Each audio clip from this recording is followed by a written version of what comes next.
Shalom, my friends.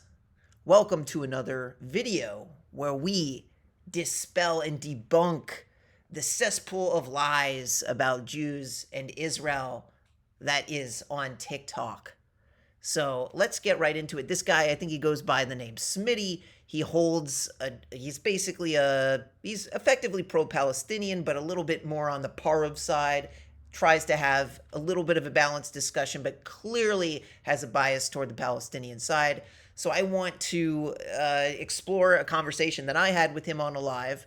In response to we're going to listen to what this pro-Palestinian individual has to say, and then we're going to debunk the lies that, for example, Israel is responsible for some sort of genocide, and really put that to the test, because that's something that we really need to be able to understand in the full context of what's going on. So without further ado,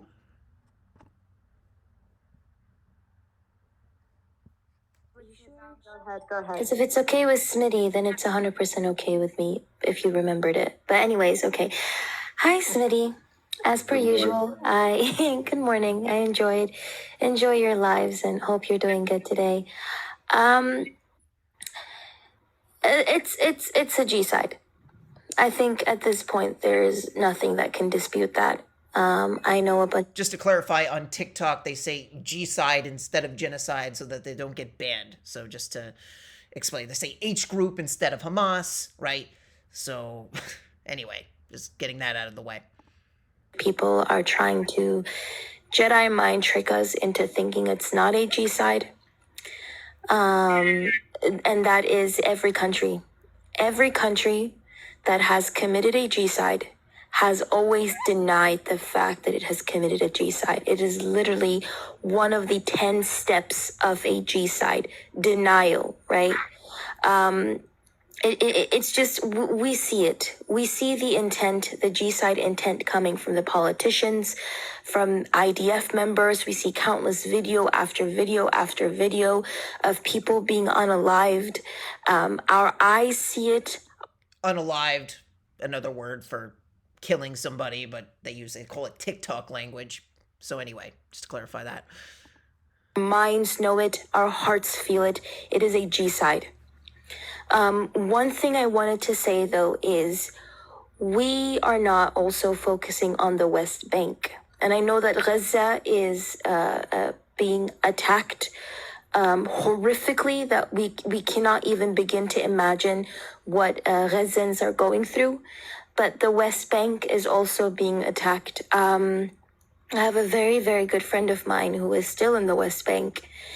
They have been sending me messages, basically telling me their goodbyes. They have already told me their goodbye. They already said that they know that they're going to be unalived, but they're just waiting for that time to come. They have sent me footage that they've recorded themselves from outside of their window. They have said that they are so terrified that they cannot even get out of bed because they are terrified that if they leave their home, they're going to be unalived. But they have just resigned, thinking that death is basically their fate. And I think this is something that is happening in the West Bank. Over 300 people have already been unalived since October the 7th alone. And we need to understand that Palestinians everywhere are suffering, whether they are in East Jerusalem, whether they are in Gaza, whether they are in the West Bank, because this is a racist ideology that is rooted in the subjugation, eradication, and oppression of Palestinians. And that is a fact. And the fact that Palestinians abroad in the diaspora are being subjected to psychological abuse, viewing their families, their loved ones, people who look like them, people who are the same as them, being unalived for simply being like them, and whether it is the Palestinians who are in the midst of this situation being subjected to psychological and physical abuse as well. This is not a joke anymore. This is not a joke. This is not a debatable matter. This is not something that we can have agree to disagree on. This is not something that we can look both sides to, because we do not sit here and look both sides to the Shoah. We're not going to sit here and say both sides when it comes to slavery. We're not going to sit here and say both sides when it comes to the apartheid regime in South Africa. So let us stop saying both sides to the Palestinian issue as well. And I don't know what else to say at this point. So that's particularly dangerous what she was saying, right? The idea that she's comparing the Shoah, the Holocaust, right, to this and saying, oh, we have to pick the Palestinian side. And then she's basically calling the Jews the Nazis, right? This is a very common tactic that the pro-Palestinians will use, is they have this like fetishization of like the idea of Jews doing the same thing that the Nazis did to us and trying to paint us as these white colonialist settlers, when in reality, right, Jews were not considered to be white at all by the Nazi regime in any way, shape, or form, right? All of a sudden now, when it's convenient to call us some sort of racial identity, when we never claimed to be any sort of racial identity, right? We're an ethno-religious group, right? That happens to have a religion that is based around the land of Israel, similarly to the way that Muslims have significance, regarding Mecca in Saudi Arabia. So I get into that in my answer, but I just wanted to level with just to clear the air there. What is she really saying? And how dangerous it is for, people to, if you blink, you might miss it. She's really saying some heinous, horrible things that really don't have any substantial ground, and you'll see how I deal with it. Because if people at this point have seen all of this footage and all of this news coming out and still are 100% pro-Israel, and they're 100% pro-Zionism, and they do not bother looking left and right, they're long gone. They cannot be helped. They cannot be saved. They are long gone. They have dehumanized Palestinians so much they don't even see them as human beings.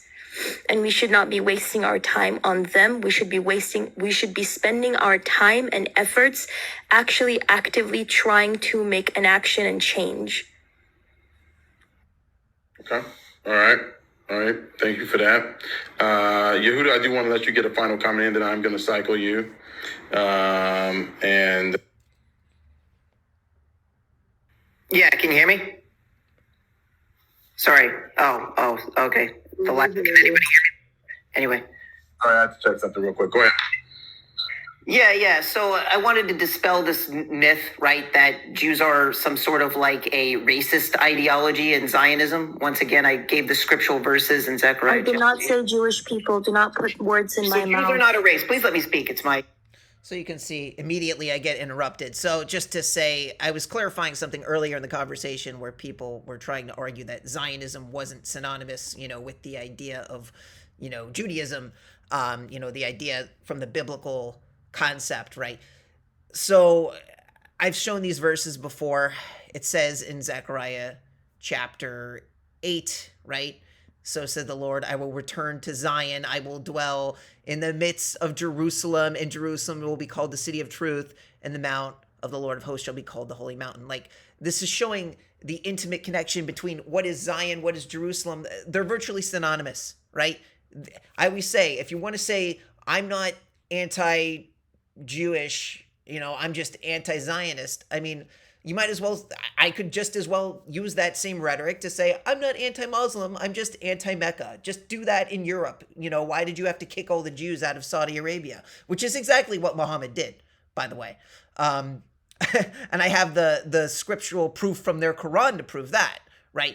But I what I'm frustrated with is people want to define what my religion is. These people aren't Jews. They want to say, and sometimes Jews who aren't practicing, or, even the Neturei Karta, right? The quote unquote anti-Zionist Jews. They believe in these ideas, right? Maybe they want to critique the state of Israel and that sort of thing. Fine, but don't tell me that Jews don't have any level of autonomy in a governing system, right? according to scripture, even before the times of the Messiah. I've done Zechariah 12 to death, right? I've explained that Jews will be in Jerusalem before the time of the Messiah, right? All the nations of the world are going to attack us, right? We know this. It says explicitly, I will make Jerusalem a stone of burden for all peoples, and all who bear it shall be gashed, and all the nations of the earth shall gather about it. And basically, ultimately, the Jews are going to be saved, right? So clearly, we have some sort of cohesive unit of Jews. I'm not saying every single Jew in the world is going to be there at this point, but there is precedence for some level of autonomy in Jerusalem, right? That seems to line up pretty well with what we have today. So telling us that our scripture says that we can't be in the land of Israel and having some level of autonomy over ourselves, that's complete hogwash. You want to critique, the system, you want to say Israel, fine. I have no problem with somebody critiquing Israel and saying that there's, even what the person was saying earlier, right? Of course, I feel horrible for the idea that there were innocent lives that are being taken from the Palestinians, right? Of course, no one's going to deny that if they have a heart. But you can't say that Zionism is some sort of racist ideology, right? Stand there and clearly most of these people on the panel, like Mo Pesci, these are Muslims, right? So coming at this from a Palestinian Muslim perspective, you cannot tell me that Zionism is some sort of racist ideology while saying that it was completely okay for Muhammad, right, in Al-Hashir chapter 59, right, to expel the disbelievers of the people of the book, which refers to Jews and Christians, but in this case, it refers to the Jews specifically. When you look at the tafsir or the exegesis regarding this, and we'll get into that in a second, really, literally expelling Jews from their homes, their first banishment ever, which obviously we were banished from, the land of Israel prior to that, when we lived in Judea, by the Romans, but whatever. This is the Quran for you. You never thought they would go. And they thought, basically it's saying that they kicked the Jews out of Saudi Arabia, right? That's why you don't have Jews living in Saudi Arabia, right? Now you can say, Muhammad didn't kick all the Jews out. Well, he certainly enslaved the Jews, right? He certainly did, and you can look this up. He took the people that he killed. He killed the husbands. He took the wives.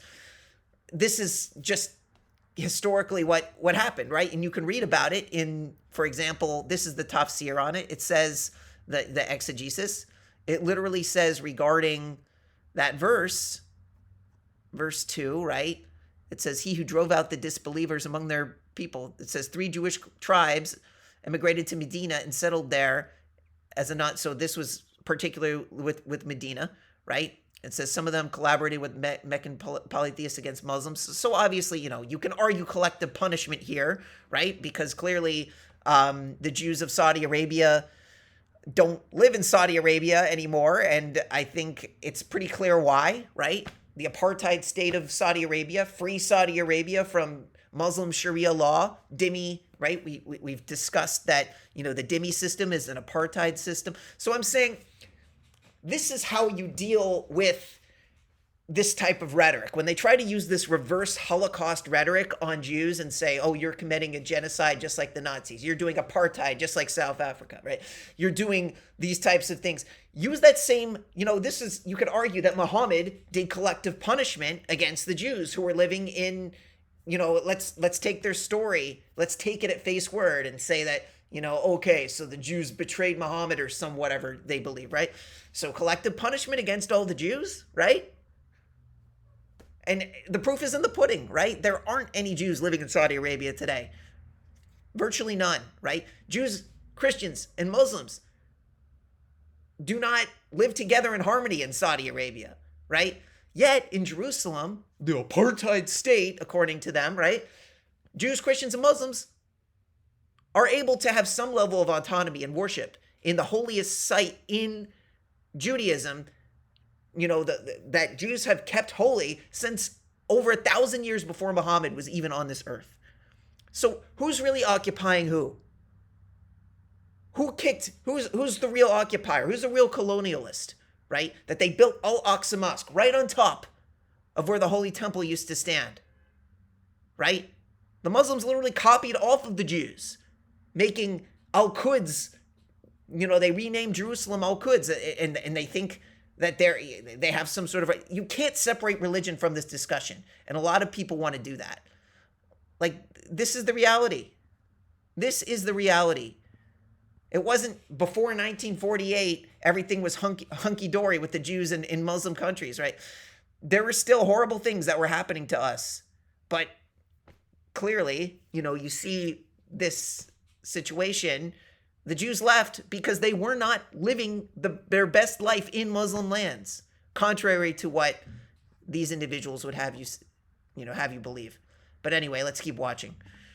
I never said Jewish people. Do not put words in my mouth. Jews are Zionists based on the biblical definition of what Zionism is. According to our religious beliefs, that is what is connected to what a religious Jew believes, that Zion, Jerusalem, is our homeland. So what I'm saying is that Jews also are not a race, right? Anybody on this panel who's not, please let me speak. Anybody on this panel who's not a Jew could convert and become a part of our people. Now, what I also wanted to address is the idea of G-side, right? I personally find, and this is my opinion, that the word means nothing in this conversation. Why? Because it doesn't have any clear definition. You might say that this is a G-side or that's a G-side or whatever. What I do know is that Ghazi Hamad, the senior leader of H Group, after October 7th, made this statement: "We are not ashamed to say this with full force." And then he said, "We must teach Israel a lesson, and we must do this again and again," meaning October 7th. The Al-Aqsa flood is just the first, and there will be a second, and a third, and a fourth. So that is a statement against Israel, specifically, of intent that they wish to do what was done on October 7th, again and again and again. So let's watch the clip. إسرائيل دولة لا مقام لها على أرضنا. إحنا الدولة لابد أن نزيلها. لأنه بالفعل هي تعتبر كارثة أمنية وعسكرية وسياسية للأمة العربية والإسلامية، يجب أن تنتهي.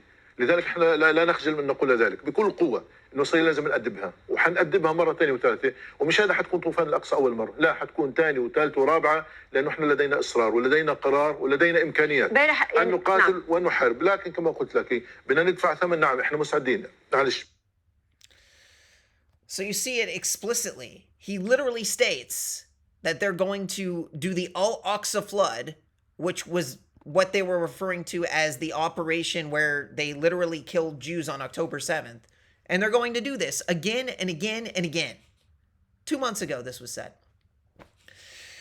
Now you want to tell me that Israel is committing some sort of genocide, which was in response to the October 7th horrific attacks against civilians, right? You can say some military, but there was a significant amount of civilians, hostages that were taken, right? Plenty of people who were killed, children, women, we're aware of this. Like, this isn't news, right? Now, what I find interesting as a side point, right, is that, for whatever reason, Israel is taken to court, the international court, for being some sort of like, genocide situation, when you have statements like this, right, that explicitly state intent that they're going to, the instigating event was October 7th, which was a horrible, horrible, horrible thing. Yet, when they claim that they're going to do this again and again and again, no one wants to call that genocidal statement. They just want to take, statements that, higher up cabinet officials in the, Israeli government, they want to claim that because they made sort of statements that they take out of context, which many of them were taken out of context, that they have some sort of genocidal intent against Palestinians. Like, it's the pot calling the kettle black, if you want to really. And what I find even more interesting is that you have, for example, the Russia-Ukraine situation, right? There was no instigating event there, right? There was no October 7th. Putin just marched on into Ukraine and said, let's take back some land, right? There was, like, and somehow that's not being put on blast, by South Africa, right? For some reason, South Africa wants to study, focus on, and I think that's the point, and that I want to emphasize too, and I get into that later in the video, where I appeal to the idea that there's a lot of people that are brainwashed, right? Especially within the context of the racial divide. That's why I made a point to emphasize that Judaism is not a racial understanding, right? We have a ethno-religious components, right? We have that in our religion, right? Of course, we've preserved the tribe of Levi. We are assumed to be Jews and Benjamin, Judah and Benjaminites, based on, the fact that Judea was primarily composed of those tribes. But anybody can convert to become a Jew. It's not some sort of, exclusively racial concept. And I think a lot of people want to make it this black and white situation, and it is simply not. Jews were never a race. Not at any point in our history did we identify as a race. So just to dispel that myth, and we'll just keep watching. So if you claim that Israel is doing a genocide because of the vague intent that you might quote from, but you don't hold this H group leader, Ghazi Hamad, look this up. You can look. I said H group, Hamas. It literally, he says these words, right? That he's going to, with H group, attack Israel with full force the same way he did on October 7th, again and again and again. You better call that a genocide as well. And with that's intent, is what I'm saying. Hold your leaders to the same standard, or the H group leaders to the same standard that you hold the Israel leaders to. And I'd also like to reinforce once again to you, the host, right? Smitty, thank you so much for this. And I wanted to reinforce once again, if you want to say that the Jews were treated so well throughout the history under, the rule of Muslim countries, and you want to say that living as second-class dhimmi Sharia citizens is so great, if I told you that you are living in the golden age of America... Yo, I'm so tired of this guy. I'm so tired of this guy, Smitty. Mo Pesci to the rescue, right? So here's the deal. Mo Pesci appeals, or, a lot of these Muslim propagandists for the Palestinian cause will try to identify with, black Americans, saying that this is some sort of racial issue, right? Like I already dispelled that myth here. But this is why this guy was so triggered, because he uses that narrative to try to empathize with a lot of people who are ignorant to this conflict, and a lot of black Americans who might not, really just Americans in general, right? But I think because a lot of black Americans experience, a lot of prejudice, I'm appealing to the idea that, so Mo Pesci was somebody who previously I had a discussion about, and he was trying to argue, as many Muslim Palestinian supporters try to say, is they try to say, look, the Jews had it so well, right, in Muslim countries. You guys lived in your golden age. And I did a video about this where I debunked that. But and they always reference Maimonides. And they say, look, Maimonides was such a great Jewish thinker. Look at all the great things he was able to do. And when you actually read the words of Maimonides, he says, dear brother, this is in his letter to Yemen. Dear brothers, because of our many sins, Hashem has cast us among this nation, the Arabs, who are treating us badly. They pass laws designed to cause us distress and make us despised. Never has there been a nation that hated and humiliated and loathed us as much as this one. And if you want to see the first, literally, so this is the Wikipedia article talking about how we were treated as dhimmis, as second-class citizens under the apartheid system that, and literally this is under the umbrella of the quote-unquote golden age of Jewish culture in Spain. I already spoke about this, but here's the, the source. If you're like, Wikipedia is not a source, here's the original source. Here is Harambam Igeret Teman. This is the letter to Yemen by Maimonides, and he says the same thing, right? Remember, my co-religionists, that on the account of the vast number of our sins, God has hurled us in the midst of this people, the Arabs, who have persecuted us severely and passed baneful and discriminatory legislation against us, as our scriptures forewarned. Our enemies themselves shall judge us. Never did a nation molest, degrade, and debase and hate us as much as they. And then it goes into other scriptural things, and it talks about the kingdom of Ishmael, which is who that Muhammad is said to be descended from. He's not speaking about, some race of people. He's actually speaking about the religion of Islam. It's very clear here, right? He's talking about that.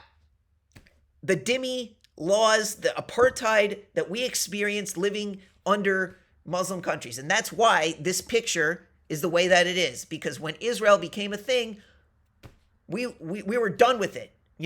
Even taking the Holocaust out of the equation, the Jews living in the Middle East were done being treated as second-class citizens under the apartheid dhimmi Sharia law system of the Muslim world, right? And then you have the Jews wanting to go back to their land that we lived in prior to the time that Muhammad even existed by over 1,000 years, when our temple stood for over 800 years, first temple, second temple, and somehow that's a problem when all these other Muslim countries, this isn't even all of them, this is, a significant portion of them,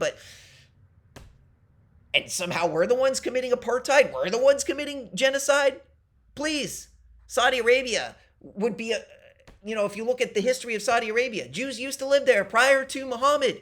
I already showed you the scriptures from their own Quran that explicitly states that they took us out of our homes, they displaced us, they genocided us, they gave us collective punishment. You can use the same rhetoric against them, and it's true.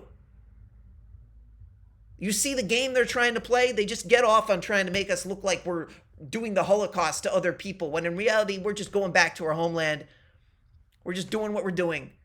They get Mecca all to themselves. Don't call Israel an apartheid state. If you're a Muslim, you are the biggest hypocrite in the world if you want to claim that Saudi Arabia is some sort of haven for your religion, but then when it comes to Israel, we don't get any sort of religious autonomy. If you call yourself a leftist and a progressive and you believe in religious equality, then if you're tolerant of Saudi Arabia being some sort of, completely autonomous theocracy under Muslim rule, under Sharia law, then you will allow the Jews to have autonomy in our own Jewish state, right? That predates, if you're talking about who was there first, the Jews always win. The Jews were always there first. We're all, Ashkenazim, Sephardim, Mizrahim, we all go back to the Holy Temple. We were all exiled to the four corners of the earth, just as Scripture states. We've always been Jews, right? As opposed to the Palestinian people who, on any given day, now they're Canaanite. Okay, now you're an Ishmaelite. Okay, now you're a Philistine. What are you? What are you? You don't have an identity that's consistent throughout the past 2,000 years and beyond. Whereas Jews have always been Jews. We've always claimed to be Jews. So this dispels literally everything. And let's keep going just for completion's sake. There's somebody that actually, I'm so tired of this guy. Can I respond to him after he's done? I just want to know, how would you feel if I said you're living in the golden age, to the host, the golden age of Black America, post-civil rights movement? We had a Black president. Is that the golden age for Black America today? Because that's what they want me to swallow. Bringing Black people into this. Stop bringing Black people into this. Handle your own stuff your own way. Why you got to bring Black people into this, bro? And I can give. Can I respond to him, Smitty, after he's so that's done? What I wanted. So they find this extremely threatening because they realize that they're manipulating the narrative, right? Of course, no one's going to say that they're living in the golden age of Black America if they're living as, I would say the majority, including this host, right, Smitty, he's not going to tell me, oh, this is great, we're living in the golden age of Black America.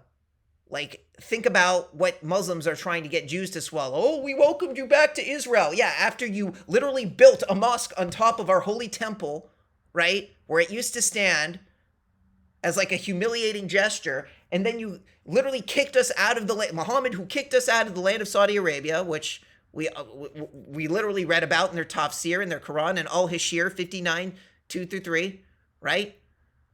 Had Allah not decreed exile for them, he would have certainly punished them in this world, right? This is what their wonderful Quran states, right? They always try to say how wonderful and this sort of thing. Literally, they're justifying collective punishment against Jews, right? Use their rhetoric against them. That's what they're doing. Bro. Emphasize. Yeah, and I wanted to emphasize this, right?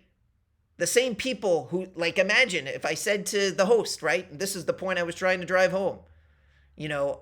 Like a white person goes up to him and says, you should be thankful, because the civil rights movement happened. We have a Black president now. We welcome you with open arms. Like, think about how egregious that would sound. Don't say that to a Jew. Don't tell us that our golden age was living under dhimmi Sharia law, right? You can quote Maimonides all you want, as long as you remember to quote from Igeris Temani, from his letter to Yemen, when he explicitly states that the Muslims treated him horribly. Horribly. Worse than any other nation. Passed laws, dhimmi Sharia laws against us. Apartheid against us. And that's why we ended up moving out of those Muslim countries. And that's why so few of us live in Muslim countries today. It wasn't a party living under dhimmi Sharia law. We've had enough of it. And that's why Israel exists. And that's why we won't let some Hamas terrorist group or Hezbollah or whoever to try and take over and claim that this is in the name of democracy. No, it's the name of dhimmi Sharia law, and you just want to make sure dhimmis because you don't like the fact that all the countries aren't Muslim anymore.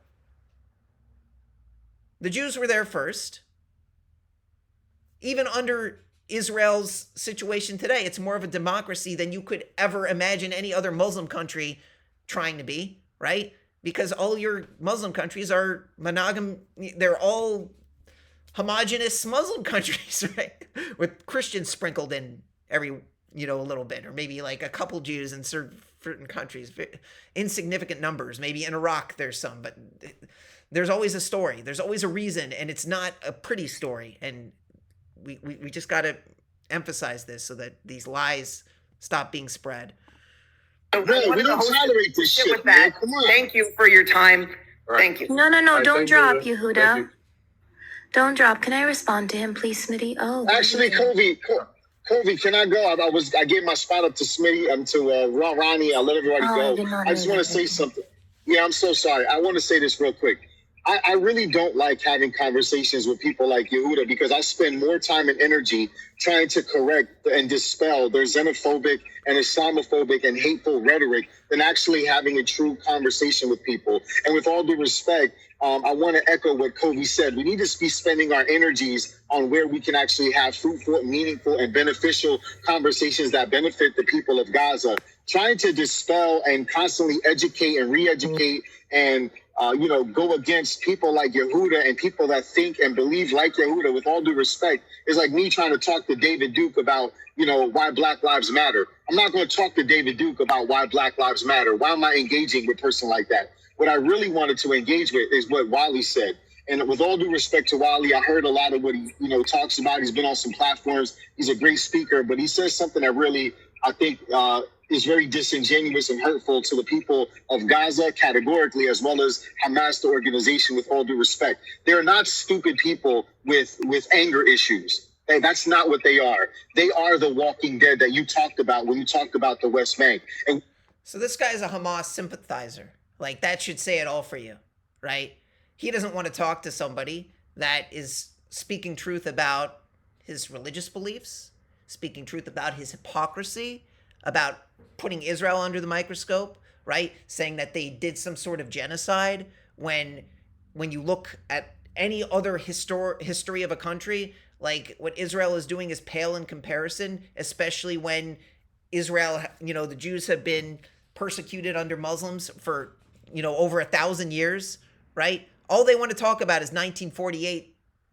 That's when the clock starts from them. They don't want to talk about the Farhud, the 1941 pogrom that happened against Jews in the land of, in Iraq under Muslim Sharia law, right? It's all about, after 1948, everything changed, and that's why all the Jews left because of Zionism. Okay, well, that's collective punishment, right? Use their rhetoric against them. And, so you believe in collective punishment against Jews. Okay, don't start whining about Israel and say that we're collectively punishing your people when your people have been collectively punishing us and ethnically cleansing us and having us be under Sharia dhimmi apartheid law for the past 1,000 years.